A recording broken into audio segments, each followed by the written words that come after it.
ভারতসহ 4 দেশের প্রতি কঠোর বার্তা, ট্রাম্পের নতুন হুমকি। ভারতসহ 4টি দেশের প্রতি কড়া বার্তা দিলেন তিনি। আন্তর্জাতিক রাজনীতি আরও উত্তপ্ত।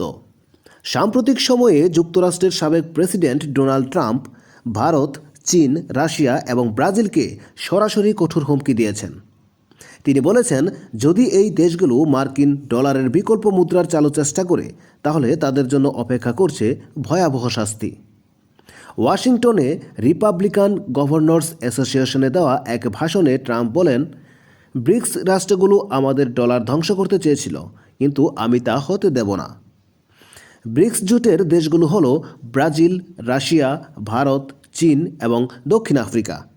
এই দেশগুলো বহুদিন ধরে মার্কিন ডলারের বিকল্প নিয়ে আলোচনা করছে, কিন্তু ট্রাম্প বলেছেন, যদি তারা ডলারের বিরুদ্ধে যায় তবে তাদের পণ্যের উপর 150% শুল্ক বসানো হবে। ট্রাম্পের ভাষায়, আমরা তোমাদের পণ্য চাই না। যদি কেউ ডলারের পরিবর্তে অন্য মুদ্রা ব্যবহার করতে চায়, তাহলে যুক্তরাষ্ট্র তাদের সাথে সম্পর্ক ছিন্ন করবে। এবং বিশ্লেষকদের মতে ট্রাম্পের এই হুমকি বৈশ্বিক অর্থনীতিতে নতুন অস্থিরতা সৃষ্টি করতে পারে। এখন প্রশ্ন হলো, ব্রিক্স দেশগুলো কি করবে? এই সংঘাত কি আরও বাড়তে চলেছে? আপনার মতামত কি? ট্রাম্পের এই হুমকি কি বাস্তবায়ন হবে, নাকি এটি শুধুই রাজনৈতিক কৌশল? মন্তব্যে জানাতে ভুলবেন না এবং আরও এরকম আপডেট পেতে সাবস্ক্রাইব করুন আমাদের চ্যানেলটি।